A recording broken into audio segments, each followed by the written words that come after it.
Assalamualaikum warahmatullahi wabarakatuh.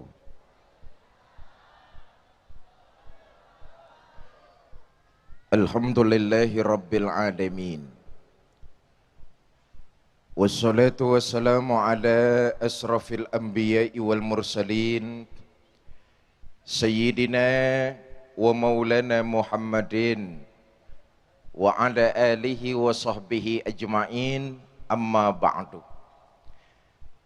Yang mulia para alim ulama, para tuan guru, para habaib, para asatiz, yang saya hormati keluarga besar Bapak Haji Muhammad Hatta, yang saya hormati para tokoh masyarakat, pejabat pemerintah baik sipil, TNI maupun Polri, ibu-ibu dan bapak-bapak, saudara-saudara kaum muslimin yang berbahagia. Malam ini dalam rangkaian tasyakur pernikahan putra pertama Bapak Haji Muhammad Hatta, kita berkumpul di sini untuk memberikan doa. Mudah-mudahan rumah tangganya menjadi rumah tangga yang sakinah, mawadah dan rahmah. Sebab itu sebelumnya mari sama-sama kita bacakan suratul Fatihah.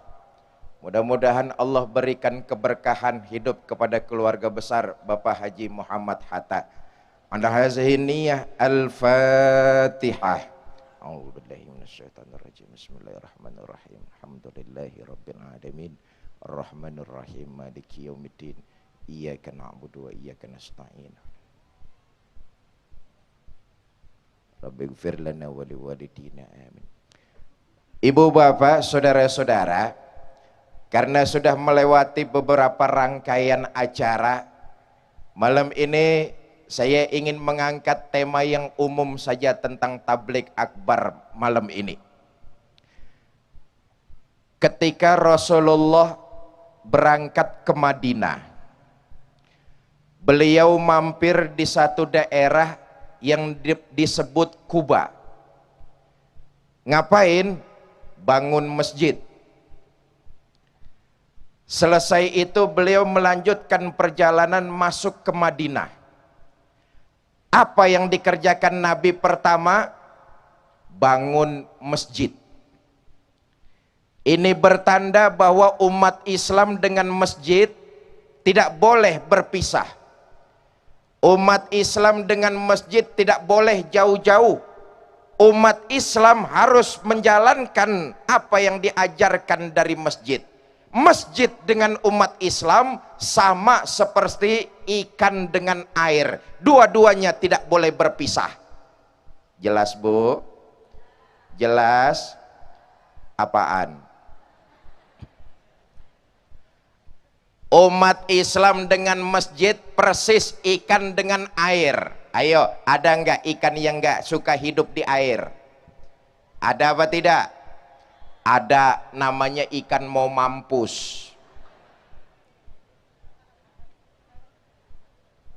Kalau ada orang ngaku agamanya Islam, tapi di masyarakat hidupnya jauh dari nilai-nilai ajaran di masjid, itu sama juga orang sudah dikit lagi mau mampus. Sebab itu, apa fungsi masjid di tengah-tengah kita umat Islam? Pertama, masjid merupakan benteng pertahanan iman. Zaman boleh berubah, tapi akidah jangan sampai goyah. Masa silakan datang silih berganti, tapi keyakinan jangan sampai mati. Terhadap kemajuan zaman, bentengnya iman. Jelas? Jelas? Sama juga nih kayak kita nih. Nih kecamatan apa kita nih Bib nih? Benuang. Sama juga kayak kita nih warga Benuang ya. Binuang. Ya, saya cuman ngetes ibu bapak dengerin saya apa enggak. Sama juga kayak kita nih masyarakat Binuang. Coba lihat, kalau listrik masuk desa, alhamdulillah, walaupun sering mati. Kalau koran masuk desa, alhamdulillah. Kalau pelacur masuk desa, alhamdulillah. Itu yang jawab alhamdulillah pasti langganan itu.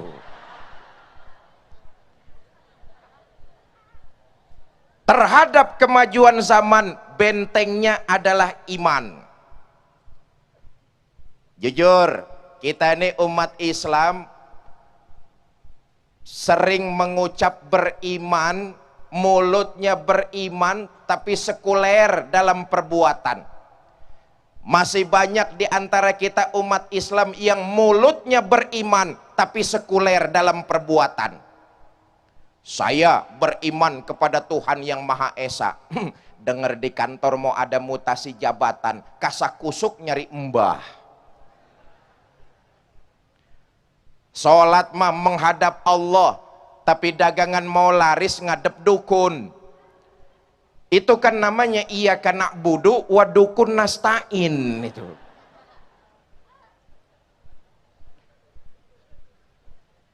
Padahal ini satu paket, nggak bisa dicampur-campur.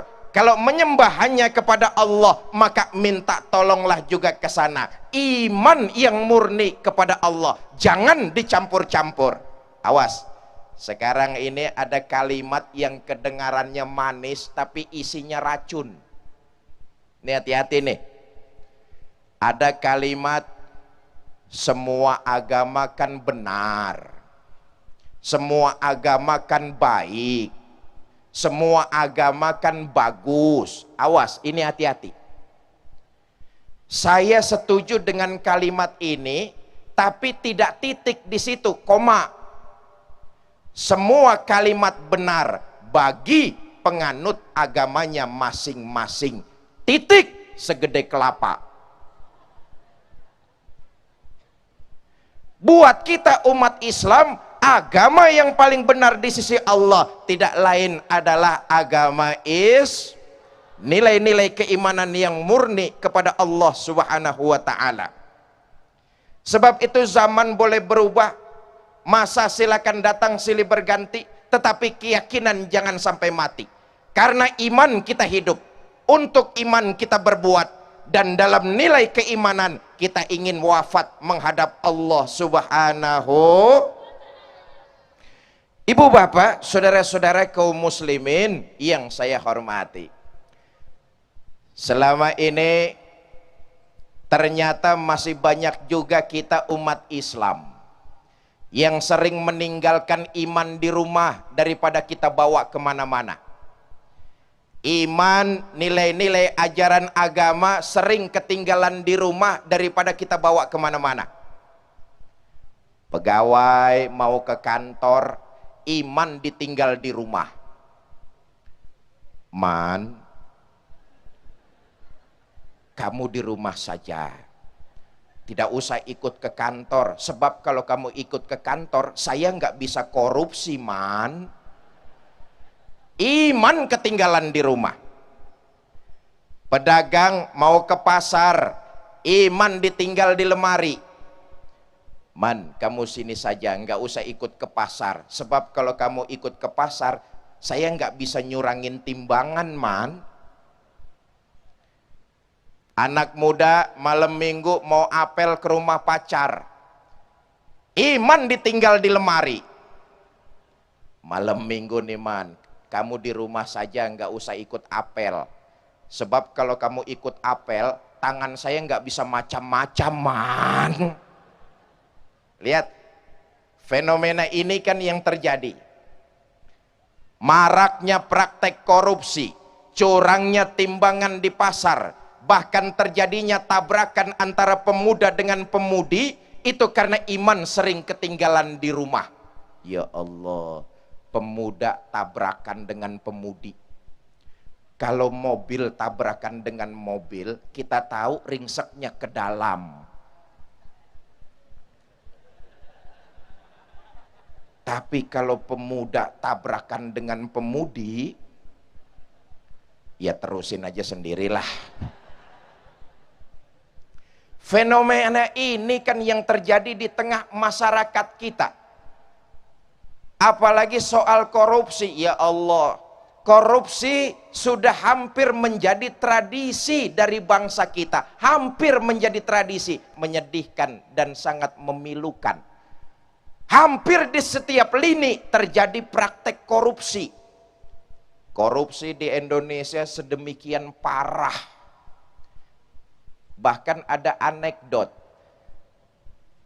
di akhirat itu penghuni sorga dengan penghuni neraka rupanya mereka musyawarah, ingin membangun sebuah jembatan yang bisa menghubungkan antara neraka dengan sorga.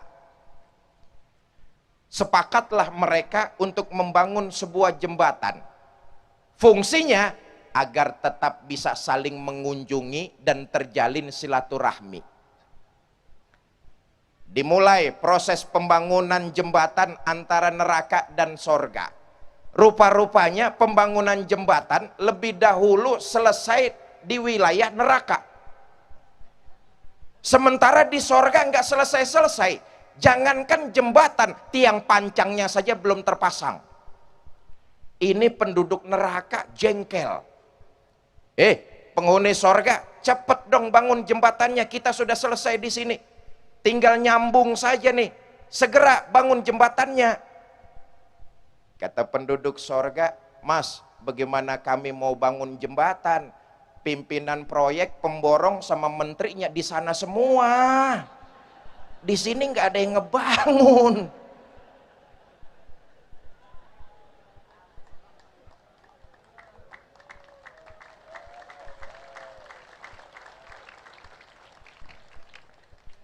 Ibu bapak, saudara-saudara kaum muslimin yang saya hormati. Sebab itu benteng pertahanan iman. Nilai-nilai yang murni beriman kepada Allah diaplikasikan dalam kehidupan kita sehari-hari.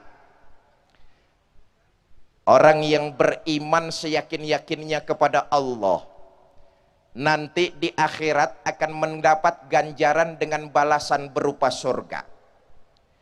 Bersumber dari Al-Quran dan hadis, ada beberapa macam penghuni sorga.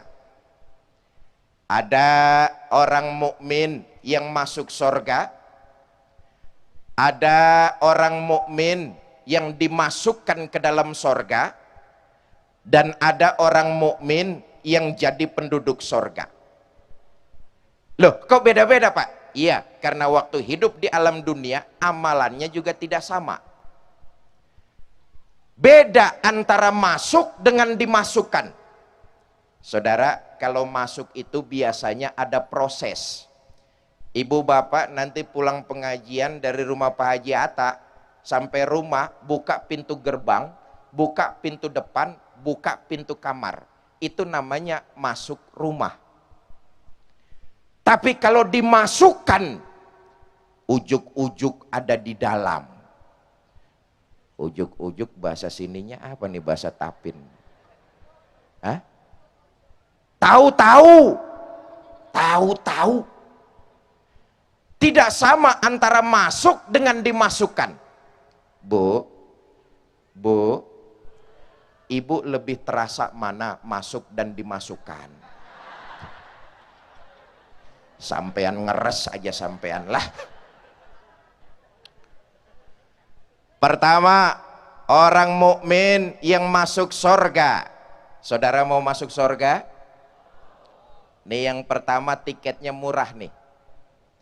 Kata Nabi begini, ma min abdin qala la ilaha illallah thumma mata ala zalik illa dakhalal jannah.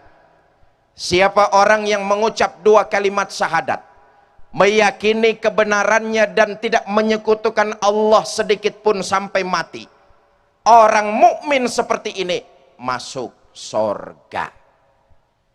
Sahabat ada yang protes, ya Rasul, walaupun orang itu berjudi, iya, walaupun berzina, walaupun mabok-mabokan, iya, walaupun berjudi, berzina, mabok-mabokan, dia mengucap dua kalimat syahadat, beriman seyakin-yakinnya kepada Allah dan tidak menyekutukan dengan sesuatu pun, lalu mati, orang mukmin seperti ini masuk surga. Itu perkara masuk. Kalau pertanyaannya diteruskan, masuknya kapan, Pak? Nah, ini baru jadi persoalan ini. Sebab di awal tadi saya katakan masuk itu ada proses. Jangan lupa di akhirat tempat cuma ada dua, ada sorga, ada neraka. Mau ke sorga tapi mampir dulu, ya tempatnya jelas neraka. Dalam riwayat lain dijelaskan nanti itu setelah Allah memasukkan penghuni neraka ke dalam neraka, Allah memanggil malaikat Malik. Malik! Kaget. Ya maklum, pidato kalau sudah mulai rada lapar ya begini nih Pak. Malik, labaik ya Allah. Itu penghuni neraka sudah masuk semua. Sudah ya Allah. Bagus. Kalau begitu Malik, sekarang kamu masuk neraka. Loh, saya ya Allah. Iya. Buat apa ya Allah? Kata Allah, akhriju minan nar man kana fi qalbihi mithqala habatin min hardali minal iman. Keluarkan orang-orang yang ada di neraka yang di hatinya masih punya iman walaupun seberat biji sawi. Keluarkan mereka dari neraka. Ya Allah, malaikat Malik turun ke neraka nyari orang yang di hatinya punya iman walaupun seberat biji sawi. Korek. Susah nyari orang di neraka, sudah gosong. Ada imannya sedikit dikeluarkan, ada imannya lagi dikeluarkan lagi, ada imannya lagi dikeluarkan lagi. Dikumpulkan mereka, dimandikan di sebuah sungai yang bernama Nahrul Hayat, sungai kehidupan. Subhanallah. Selesai dimandikan, bagus lagi badannya, cakep lagi mukanya. Apel di hadapan Allah. Kata Allah, bagaimana Mas? Sudah sampean dengerin aja lah. Kapok nggak? Kapok ya Allah. Kalau kapok, izhab fathulil jannah. Pergi sana, masuk ke sorga. Berangkat orang-orang ini ke sorga. Di sorga rupanya sudah ketemu dengan teman-temannya yang datang lebih dulu dari kecamatan Binoang nih. Terjadi dialog. Kata teman-temannya yang udah hadir lebih dulu, Mas, ya baru nyampe. Oh. Memang kemana dulu Mas? Tadi jalanan macet mau ke sini tuh. Kita udah lama sampai sini. Ibu bapak bisa baca dalam Quran surah Al-Mudathir. Ma salakakum fi saqar. Kenapa kamu mampir di neraka Sakor? Qalu lam nakum minal musallin. Kami mampir di neraka Sakor Mas, karena waktu hidup di dunia kami nggak pernah sholat. Nggak pernah sholat? Nggak pernah sholat. Lah kan waktu hidup di Kabupaten Tapin, rumahnya berdekatan dengan musola. Cuma dekat doang. Sholat mah nggak pernah. Untung saya masih punya iman sedikit Mas. Dulu waktu hidup di Tapin pernah ngucap 2 kalimat syahadat. Sekali-kalinya itu juga waktu mau kawin. La haula wala quwata. Satu, mukmin yang masuk surga. Yang kedua, ada orang mukmin yang dimasukkan ke dalam surga. Nah, ini tiketnya lebih mahal dari yang pertama nih. Kata Quran begini, innallazina amanu wa amilus solihat la ukaffiranna anhum sayyiatihim wa la udkhilannahum jannah. Mereka orang-orang yang beriman, kemudian mengerjakan berbagai macam amalan-amalan ibadah, kami hapuskan segala macam kesalahannya, dan kami masukkan mereka ke dalam sorga. Beriman, mengerjakan ibadah, dihapuskan segala macam kesalahannya. Mudah-mudahan yang hadir malam ini, pengajian di sini nih, dicatat sebagai sebuah amal ibadah dan dirontokkan segala kesalahan dan dosa-dosa kita. Ayo lihat sejarah.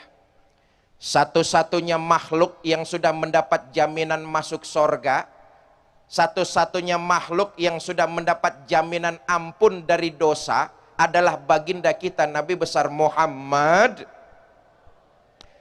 Liyaghfirallahu ma taqaddama min zambika wa ma ta'akhkhar.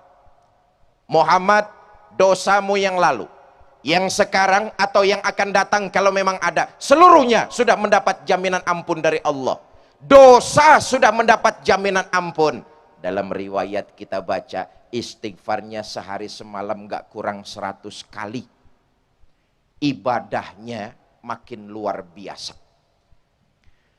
Riwayat ini bersumber dari Ummul Mukminin Sayyidah Siti Aisyah radhiyallahu anha, istri beliau. Satu malam, kata Siti Aisyah, selesai saya sholat isya, saya siap-siap mau tidur. Saya lihat suami saya, Rasulullah Shallallahu Alaihi Wasallam. Saya lihat suami saya sedang sholat. Saya pun tidur. Tengah malam saya terbangun. Saya lihat suami saya masih sholat juga. Saya pun lalu tidur lagi. Sepertiga malam yang akhir saya terbangun. Saya lihat suami saya masih sholat juga. Allahu Akbar. Dosa sudah mendapat jaminan ampun. Sepertiga malam yang akhir istrinya terbangun. Dia lihat suaminya masih sholat juga. Saya tungguin. Selesai beliau sholat, saya hampiri, saya tanya.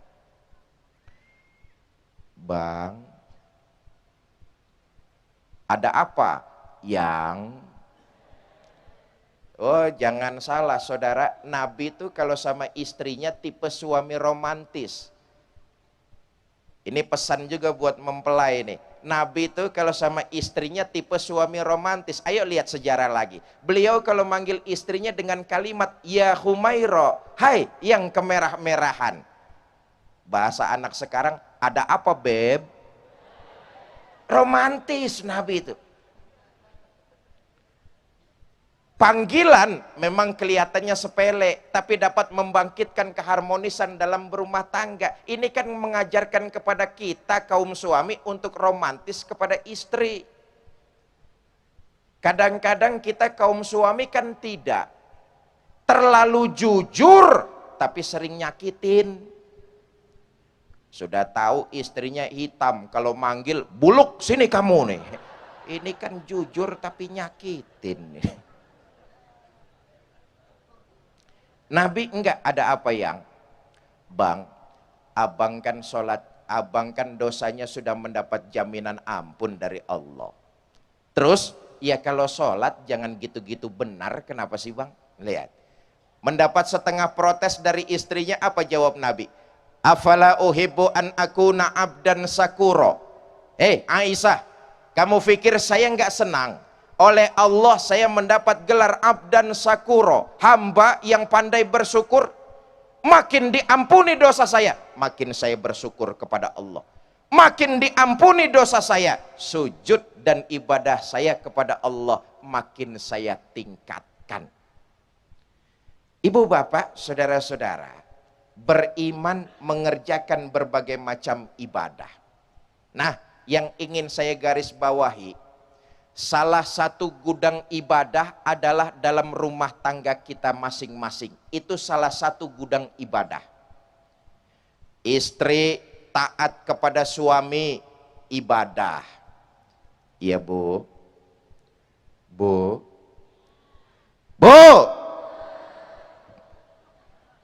Urusan taat sama suami belaga budeg nih Pak.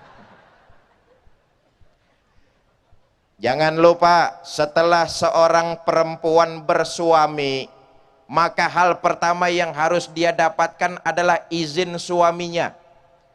Jangankan amalan-amalan mubah, amalan sunnah dikerjakan tanpa seizin suami, bukan pahala yang dia dapat, kemungkinan dosa. Kenapa? Tanpa seizin suami. Jelas? Jelas? Saya tanya nih ibu-ibu majelis taklim Benuang nih, baca Al-Quran hukumnya apa bu? Sunnah. Menjawab dan memenuhi panggilan suami hukumnya apa bu? Wajib. Mana yang harus didahulukan antara sunnah dan wajib? Pintar sudah. Pintar. Umpama besok di rumah ibu lagi baca Al-Quran, a'udzubillahi minasyaitonirrajim, suami dari dalam kamar ndehem.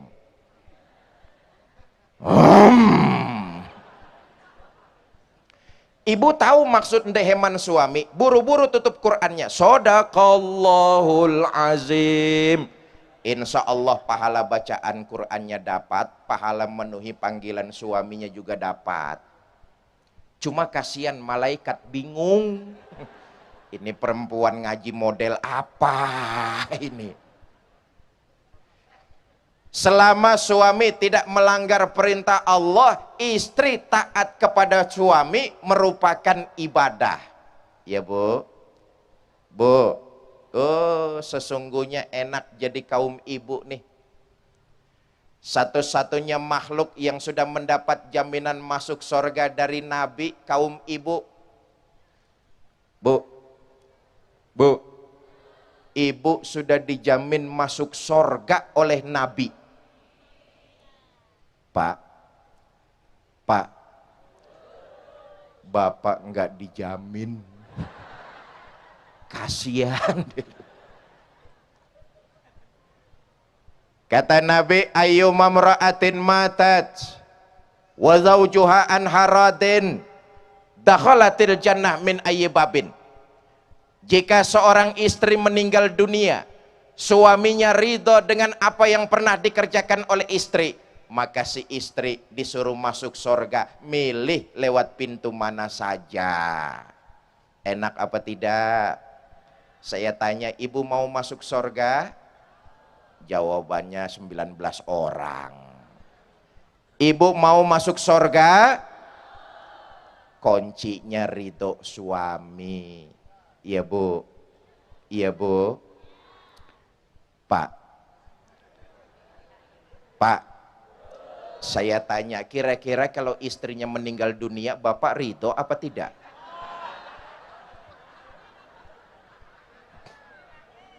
Kawin lagi.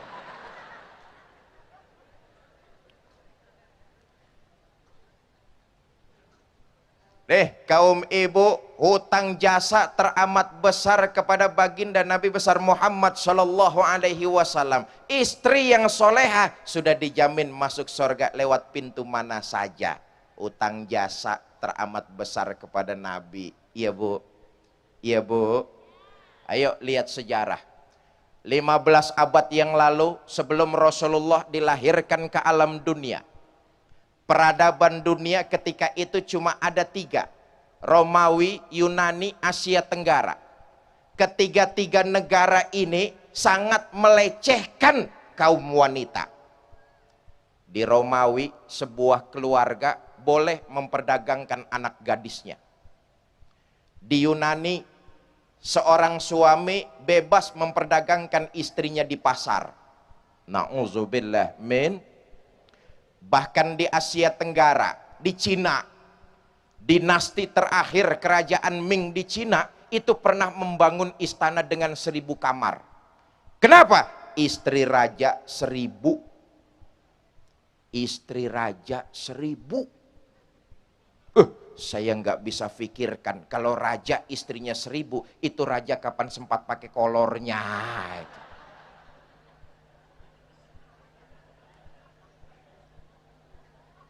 Pikirin, jangan bayangin. Lahir baginda kita Nabi besar Muhammad Sallallahu Alaihi Wasallam, diangkat harkat martabat kaum wanita, bahkan sudah mendapat jaminan masuk surga. Selama suami tidak melanggar perintah Allah, istri taat kepada suami, itu ibadah. Tapi juga suami harus ngerti kondisi istri. Lihat, ajaran Islam tidak mementingkan atau tidak memenangkan salah satu di antara keduanya. Istri taat kepada suami, suami harus ngerti kondisi istri. Ingin punya istri cantik, tapi uang belanja nggak dikasih. Iya.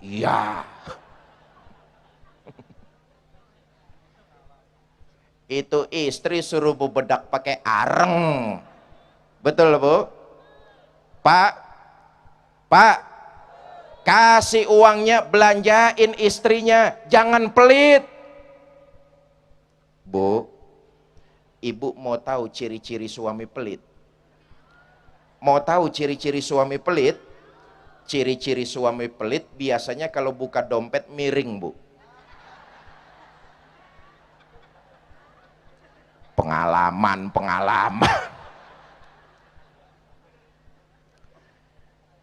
Sesungguhnya yang ingin saya sampaikan, ini titip pesan juga buat mempelai. Salah satu gudang ibadah ada dalam rumah tangga kita. Yang ingin saya sampaikan adalah mendidik, menanamkan, mewariskan nilai-nilai iman yang mantap ke dalam hati anak-anak kita. Saudara-saudara, ibu bapak yang malam ini hadir, insya Allah rombongan selamat, amin. Tapi anak-anak kita yang sedang di rumah tuh, atau yang sedang ada di mana saja, itu yang sekarang menjadi target sasaran untuk digeser dan digusur nilai-nilai imannya. Ini kewajiban saya untuk menyampaikan bahwa sekarang ada skenario untuk menggeser dan menggusur nilai iman. Apa buktinya? Tengok, kita ini dibanjiri budaya-budaya asing. Walaupun tidak semuanya budaya asing jelek, tapi umumnya sangat bertentangan dengan nilai ajaran agama dan budaya luhur orang Kalimantan Selatan. Betul. Kadang-kadang kita juga sih, umat Islam ini sering latahan.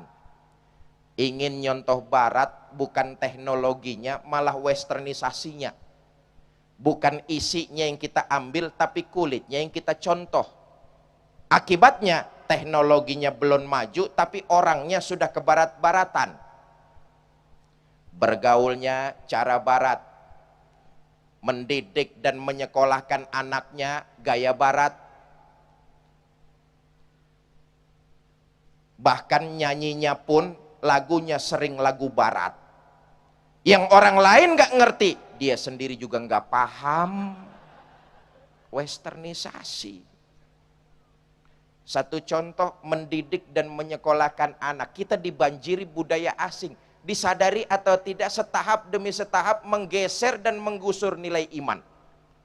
Mendidik dan menyekolahkan anak. Banyak orang-orang tua muslim yang ternyata masih berpikiran materialistis. Anak disekolahkan di sekolah bonafit dengan harapan dapat ijazah, dari situ ada jaminan pekerjaan.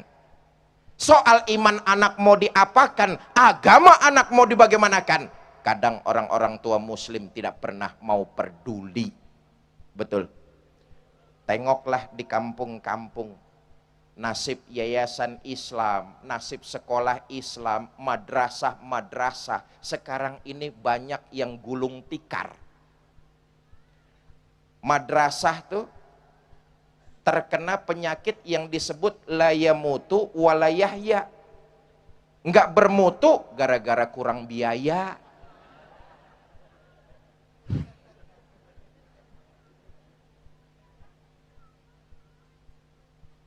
Apalagi yang sangat menyedihkan, tidak tertarik menyekolahkan anaknya di sekolah-sekolah yang bernuansa agama.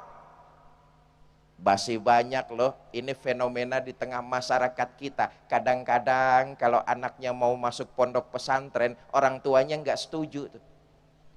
Nah, nggak usah masuk pesantren lah. Lulus pesantren paling juga jadi ustadz.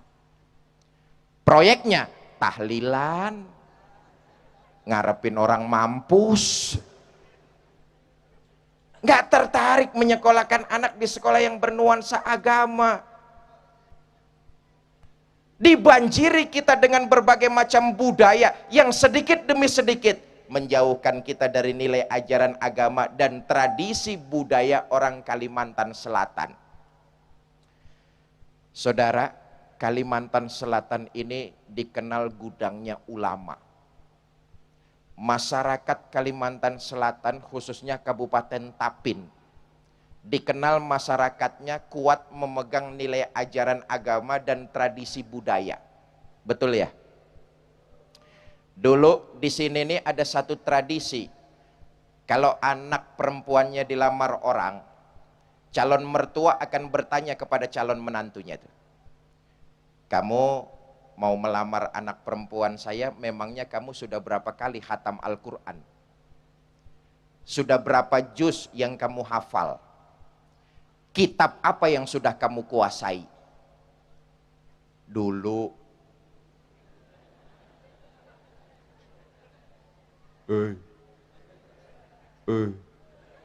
dulu. Sekarang tengok, dibanjiri kita dengan budaya-budaya asing. Pertanyaan kayak begini kan sudah jarang kita dengar, betul ya?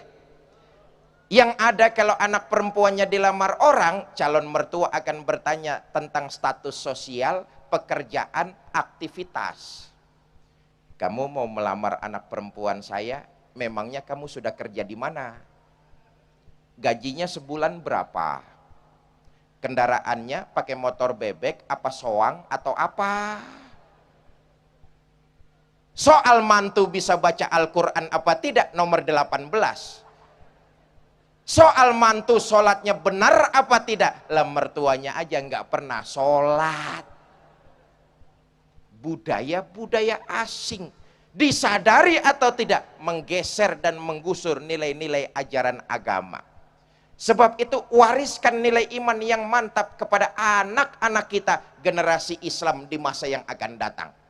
Sebagai orang tua tentu kita ingin punya anak yang soleh dan solehah. Betul? Bu, ibu kalau saya tanya mending pilih mana? Punya anak pintar tapi tidak benar, atau benar tapi tidak pintar? Bingung. Idealnya pintar juga benar. Betul? Untuk pintar jawabannya jelas ilmu pengetahuan. Untuk benar jawabannya nilai-nilai iman kepada Allah. Tetapi di masyarakat kita, masyarakat lebih bisa menerima orang yang benar walaupun rada sedikit pintar. Sudah capek kita dibohong-bohongin sama orang yang ngakunya pintar tapi sayang tidak benar. Apa buktinya? Disuruh ngurusin hutan, malah rame-rame jadi orang hutan. Disuruh ngurusin laut, malah jadi bajak laut. Disuruh ngurusin beras, malah nimbun beras. Yang cilaka disuruh ngurus hukum, malah bikin hukum seperti pisau. Tajam ke bawah tapi tumpul ke atas. Kalau rakyat miskin yang salah, hukum cepat-cepat ditegakkan. Tapi kalau yang kaya dan berkuasa salah, hukum sering pura-pura tidak tahu. Sebab itu nilai-nilai iman mutlak sangat diperlukan kepada Allah Subhanahu wa ta'ala. Wariskan, tanamkan, didik, ajarkan anak-anak kita nilai-nilai ajaran agama. Selebihnya terserah bakat dan keahlian anak-anak kita. Ibu bapak, saudara-saudara kaum muslimin yang saya hormati. Dua datu ya, mukmin yang dimasukkan ke dalam sorga. Yang ketiga,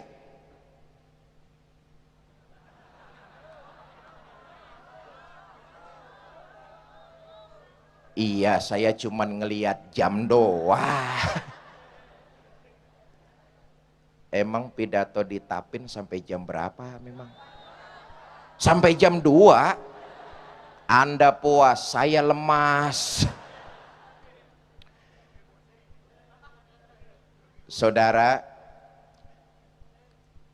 jangan lupa kerjaan yang paling capek itu pidato. Bener-bener tanya tuan-tuan guru kita, tanya para habaib, kerjaan tuh yang paling capek pidato. Kaki nahan bobot badan, tangan bergerak-gerak, mulut ngomong, otak muter. Habis ini ngomong apa, setelah itu ngomong apa, terus ngomong apa lagi. Sementara yang mendengarkan sih enak, terus. Nih jamaah seperti ini nih yang bikin ustadz cepat pada mampus.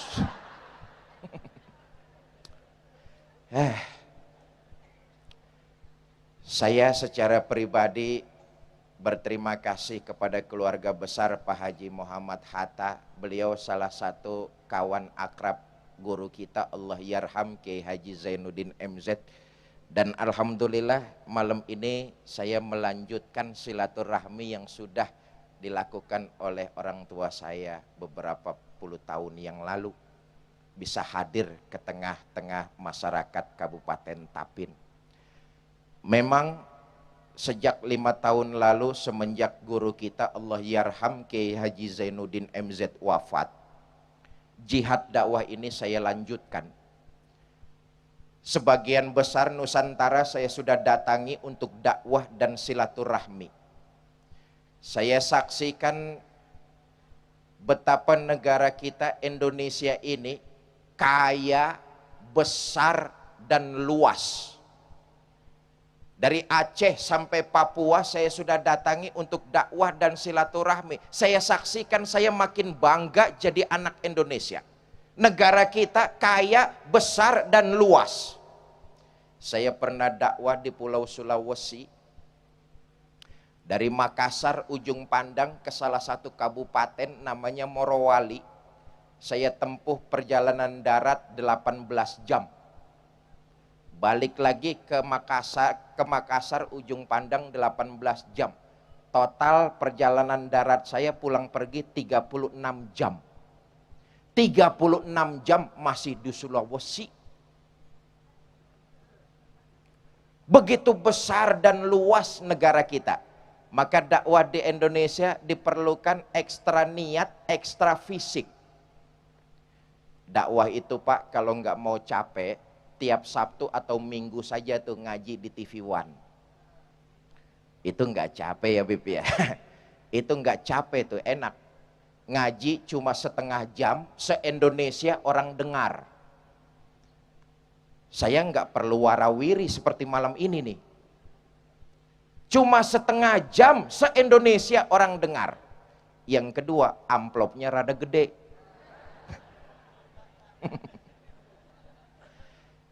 Itu amplop dari TV One, kalau saya sama anak istri nggak makan 1 tahun, nggak habis-habis itu.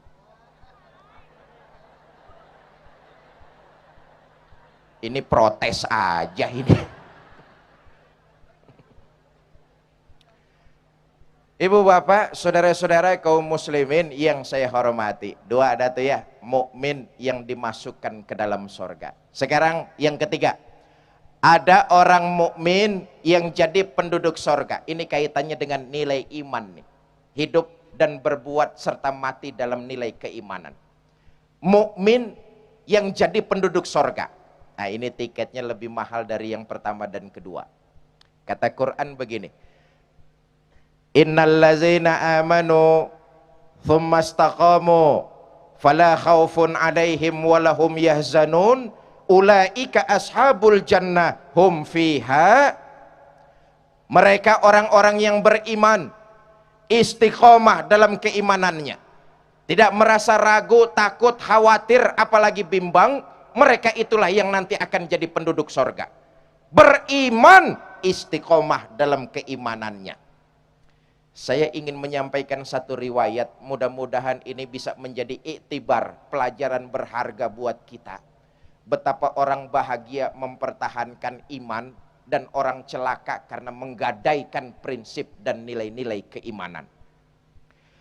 Di zaman Umar bin Abdul Aziz jadi khalifah, dalam salah satu pertempuran tentara Islam kalah perang. Karena kalah, banyak tentara-tentara Islam yang jadi tawanan perang. Di antara tawanan-tawanan itu ada 3 orang opsir setingkat komandan yang jadi tawanan perang. Raja kafir musyawarah dengan penasehatnya. Penasehat, ini yang enak tentara muslim kita apa ini? Kita bunuh saja biar urusannya selesai. Terserah Tuan Raja kalau mau dibunuh. Cuma saya pikir Tuan Raja, kenapa tidak kita bujuk rayu saja dulu? Kasih harta yang banyak, jabatan yang tinggi, pangkat yang luas, supaya mereka mau pindah agama dari Islam ikut agama kita. Kalau itu bisa sampai terjadi, hebat Tuan Raja. Wah, ide kamu bagus juga, cuma bagaimana caranya? Gampang Tuan Raja. Adili tentara-tentara muslim ini di pengadilan terbuka. Disaksikan orang banyak, kita harapkan mentalnya jatuh. Kalau mentalnya jatuh, dia mau menjual Islam agamanya, pindah masuk ke dalam agama kita. Baik, besok kita bikin pengadilan terbuka. Besok digelar pengadilan. Disaksikan rakyat banyak, yang mimpin sidang gak tanggung-tanggung langsung raja kafir. Mula-mula yang disidang 3 orang opsir setingkat komandan. Dipanggil opsir pertama. Opsir pertama, saya Tuan Raja. Kamu tahu sekarang kamu siapa? Tahu Tuan Raja, sekarang saya tawanan perang. Ah, soal tawanan kan bisa diatur. Diatur bagaimana Tuan Raja? Kamu mau nggak meninggalkan pemimpinmu Umar bin Abdul Aziz, mengkhianati bangsa dan negara kamu, menjual keimananmu, pindah masuk ke dalam agama saya? Nanti saya kasih harta yang banyak, jabatan yang tinggi, pangkat yang luas. Bagaimana opsi pertama? Tuan Raja, jangan dikira saya berjuang mencari tanda jasa. Saya berjuang li'ila'i kalimatillah, hanya mencari ridho Allah. Tuan Raja boleh beli badan saya, tapi jangan mimpi bisa menguasai keyakinan saya. Lebih baik saya mati berkalang tanah daripada hidup bercermin bangkai. Lebih baik saya hidup miskin mempertahankan iman daripada hidup mewah menjual akidah. Saya tidak akan menukar agama saya. Baik. Algojo, bunuh. Dipentang opsir pertama ini, dipancung, putus lehernya. Terpisah kepala dengan badan, jatuh kepala itu ke bawah, ngelinding, muter kayak orang tawaf sambil ngaji. Sudah putus lehernya, terpisah kepala dengan badan, jatuh kepala itu ke bawah, ngelinding, muter kayak orang tawaf sambil ngaji. Ini raja kafir bingung, minggir, ada endas gelundung ngaji. Ayatnya yang dibaca, ya ayyatuhan nafsul mutmainnah, irji'i ila rabbiki radiyatan mardiyah. Wahai jiwa yang tenang, kembalilah engkau kepada Tuhanmu dengan ridho dan diridhoi. Masuklah ke dalam golonganku, masuklah ke dalam sorgaku. Di penghujung ayat, mata terpejam rapat, bibir tersenyum, mati syahid menghadap Allah Subhanahu wa ta'ala. Kemudian dipanggil opsir kedua. Opsir kedua, saya Tuan Raja. Sudah lihat teman kamu yang pertama? Sudah Tuan Raja. Kamu bagaimana? Mau hidup atau mau mati? Kalau mau hidup, nanti saya kasih harta yang banyak, jabatan yang tinggi, pangkat yang luas. Asal kamu tukar agama dari Islam, pindah masuk ke dalam agama saya. Bagaimana opsir kedua? Sudah Tuan Raja. Sudah apanya? Sudah, jangan banyak ngomong. Loh, maksud kamu? Saya sudah nggak sabar ingin nyusul teman saya yang pertama tadi itu. Sekarang ini saya nggak sanggup membayangkan betapa bahagianya teman saya sudah disambut dengan para malaikat dan bidadari. Sudahlah Tuan Raja, nggak usah banyak ngomong, potong aja leher saya, potong. Kata Raja, santri edan. Algojo, bunuh. Dipentang lagi opsir kedua ini, dipancung, putus leher. Terpisah kepala dengan badan, jatuh kepala itu ke bawah, ngelinding, muter kayak orang tawaf sambil ngaji. Ayatnya yang dibaca, wujuhu yawma idzin nadirah ila rabbiha nazirah. Pada hari itu wajahnya berseri-seri. Kepada Allah jugalah mereka semua akan kembali. Di penghujung ayat, mata terpejam rapat, bibir tersenyum, mati syahid lagi menghadap Allah subhanahu wa ta'ala. Nah, giliran opsir ketiga yang dipanggil. Opsir ketiga, saya Tuan Raja. Sudah lihat teman kamu yang pertama dan kedua? Sudah Tuan Raja. Kamu bagaimana? Saya mau hidup Tuan Raja. Ah, bagus. Mau meninggalkan pemimpin kamu? Iya. Mengkhianati bangsa dan negara kamu? Pindah dari agama Islam ikut agama saya? Iya, saya mau pindah agama Tuan Raja. Bagus, kamu tunggu sebentar. Saya musyawarah dulu dengan penasehat. Raja musyawarah dengan penasehat. Penasehat, nih opsir ketiga kelihatannya opsir bagus nih. Dia mau pindah agama, ikut agama kita. Nih yang enak opsir ketiga, nanti kita kasih jabatan apa ini? Soal jabatan sih terserah Tuan Raja aja. Cuma saya lihat pikir-pikir kok aneh ya. Aneh bagaimana? Aneh Tuan Raja. Opsir ketiga ini orang yang nggak punya prinsip. Malah yang pertama dan kedua itu opsir bagus, punya prinsip. Nyawa taruhannya, prinsip tidak tergadaikan. Malahan Tuan Raja kalau bisa yang pertama sama yang kedua hidupin lagi Tuan Raja tuh. Orang punya prinsip. Menurut saya malah opsir ketiga ini opsir bejat Tuan Raja. Demi harta, pangkat dan jabatan dia jual prinsip nilai-nilai iman dan ajaran agamanya. Ini opsir bejat, bahaya. Masa orang bejat diangkat jadi pejabat? Nyusahin rakyat. Jadi menurut kamu bagaimana? Bunuh saja Tuan Raja. Bunuh. Iyalah. Raja kembali membuka sidang. Opsir ketiga, saya Tuan Raja. Saya diangkat jadi apa? Kamu nggak diangkat. Loh kok begitu? Iya. Pemimpinmu kamu tinggalkan. Negaramu kamu khianati, bahkan agamamu kamu jual. Kamu opsir bejat, kamu harus dibunuh. Jadi saya dibunuh Tuan Raja. Bunuh! Iyalah kalau saya harus dibunuh, saya mau masuk Islam lagi. Terserah mau masuk Islam lagi atau tidak, pokoknya bunuh! Iya, iya. Bapak, Ibu, Saudara-saudara, opsir ketiga ini mengucap kalimat tasahud tapi macet di tengah-tengah. Nauzubillah. Ini bukti orang yang mempermainkan nilai iman kepada Allah. Ashadu ayo cepat. Iya. Ashadu sampai pedang algojo keburu nempel di lehernya. Putus leher itu, terpisah kepala dengan badan. Jatuh kepala itu ke bawah, ngelinding, muter kayak orang tawaf sambil ngaji. Ya masih bisa ngaji karena dulunya pernah jadi orang Islam. Cuma ayat yang dibaca beda dengan dua temannya terdahulu. Ayatnya yang dibaca, afaman haqqat alaihi kalimatul azab afa anta tunkizu man finnar. Apakah orang-orang yang memang sudah mendapat vonis azab dari Allah, bisakah kalian selamatkan? Bertahun-tahun berjuang li'ila'i kalimatillah di bawah panji-panji Rasulullah. Di akhir hayat tergoda oleh harta, pangkat dan jabatan. Menjual keyakinan, datang ajal menjemput, mati dalam kondisi su'ul khatimah. Na'udzubillah min. Sebab itu tidak bosan-bosannya para tuan guru kita di surau, di langgar, di kampung-kampung mengingatkan kepada kita semua untuk selalu banyak munajat kepada Allah dengan kalimat Ya Allah biha, Ya Allah biha, Ya Allah.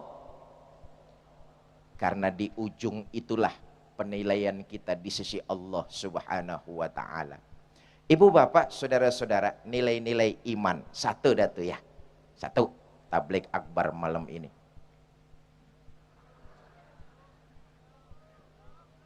Iya, lu nyuruh terus doang, air minumnya nggak ada ini.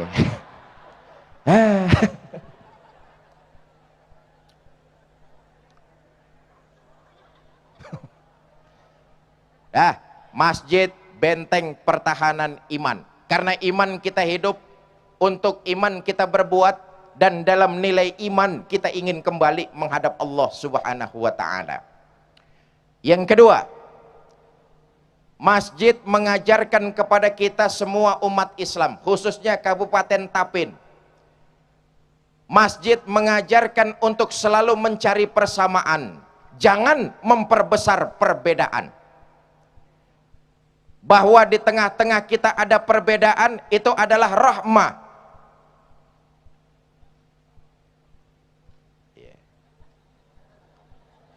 Makasih.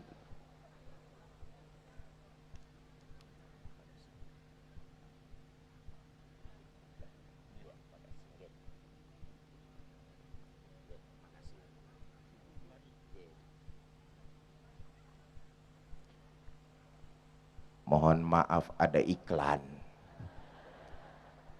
Sekalinya datang 5 botol.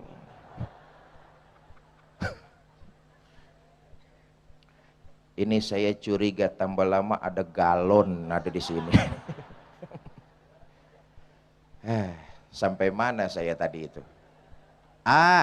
Masjid mengajarkan kepada kita umat Islam Tapin untuk selalu mencari persamaan, bukan memperbesar perbedaan. Ayo lihat di masjid kita diajarkan cari terus persamaan, jangan memperbesar perbedaan. Selama tidak menyangkut hal yang bersifat usul, perbedaan sampai kiamat pasti ada. Malam ini yang hadir di sini nih, ada nggak yang mukanya sama nih? Ada apa tidak? Oh, jangan muka sama, senyum aja beda-beda nih. Betul? Sampai kiamat perbedaan tetap ada.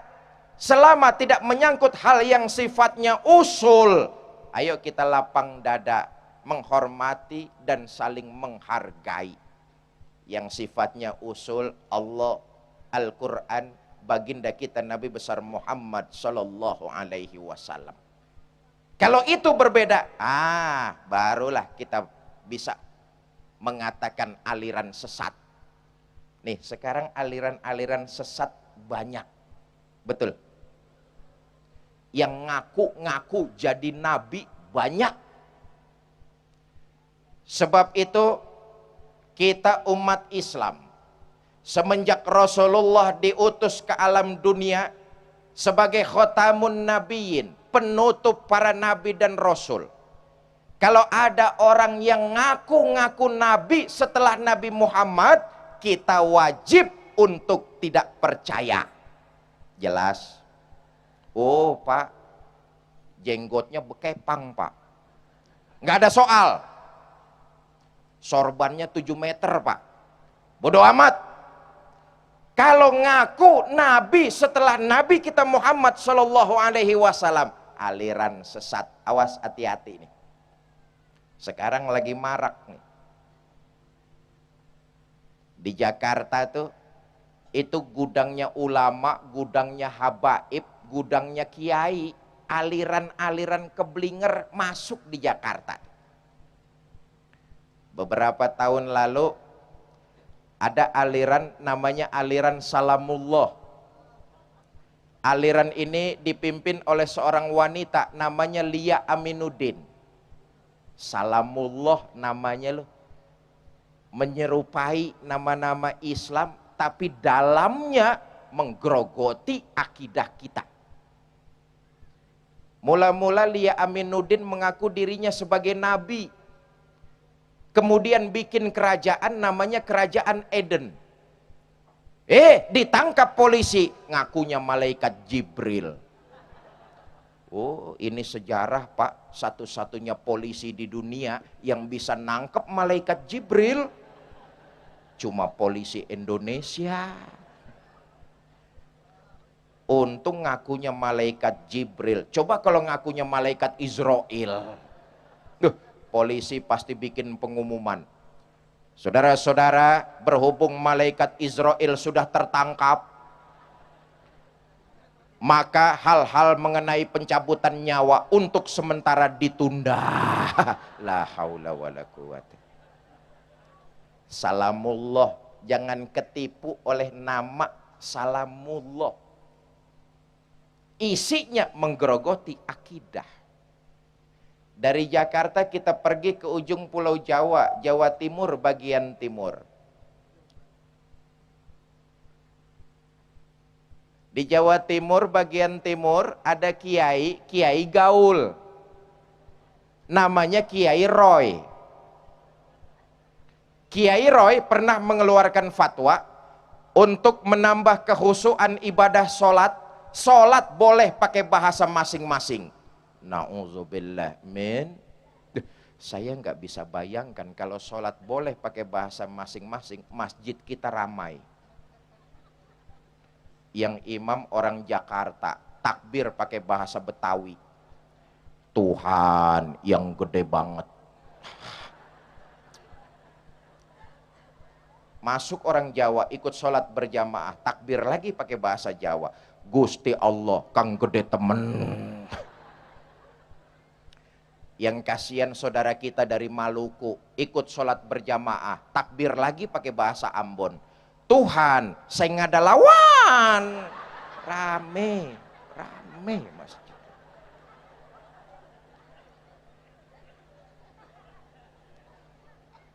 Nah, saya kembali, selama tidak menyangkut hal yang bersifat usul, ayo lapang dada, menerima, menghormati, dan menghargai. Kita diajarkan dari masjid untuk selalu mencari persamaan, bukan memperbesar perbedaan.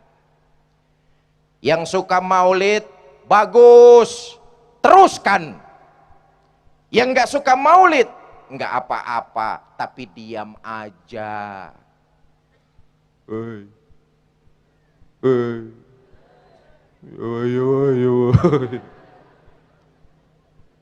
Yang suka tahlilan, bagus, teruskan. Yang nggak suka tahlilan, nggak apa-apa, tapi diam aja. Yang suka ziarah, itu wasilah, teruskan, bagus. Yang nggak suka ziarah, nggak apa-apa, tapi diam saja. Jangan nggak suka maulid, nggak suka ziarah, nggak suka tahlilan, membid'ah-bid'ahkan yang melakukan itu semua. Ini kan namanya tidak berlapang dada, menghormati dan menghargai perbedaan yang ada. Soal amalia nggak usah terlalu dibesar-besarkan. Perbedaan cuma sekedar khilafiyah, ini soal amalia. Jangan ikut campur. Bahasa anak sekarang jangan kepo. Betul? Masjid mengajarkan cari terus persamaan, jangan memperbesar perbedaan. Bahwa ada perbedaan di tengah-tengah kita itu rahmah, tapi perbedaan jangan menyebabkan kita terpecah belah. Beda boleh, tapi harus tetap rukun.